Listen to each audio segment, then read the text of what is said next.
Maharashtra police वर्धापन दिनानिमित्त police raising day 2025 निमित्त अमरावती शहर पोलीस आयुक्तालयाच्या वतीने आयोजित पोलीस अधिकारी व कर्मचाऱ्यांच्या आरोग्य तपासणी शिबिरास खासदार बळवंतभाऊ वानखेडे यांनी उपस्थिती दर्शवून या विशेष सामाजिक उपक्रमाबद्दल आयोजकांचे कौतुक केले।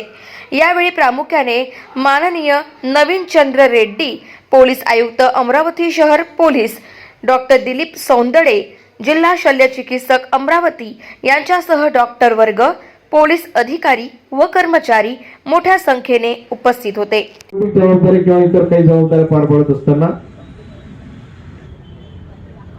हीच जास्तीत जास्त जबाबदारी आपल्यावर असल्यामुळे आपण आरोग्याकडे दुर्लक्ष करतो। मी या प्रसंगी जास्त न बोलता एवढंच बोलेन की असे शिबिर पोलिसांकरता नियमित झाले पाहिजेत। आरोग्यासाठी त्यांची विशेष तपासणी झाली पाहिजे। ज्या काही आपल्या विभागाकडून योजना असतील, सुविधा असतील, त्या अपुऱ्या आहेत, पूर्ण आहेत। गाव माझा न्यूज करिता महादेव नवघरे, अमरावती।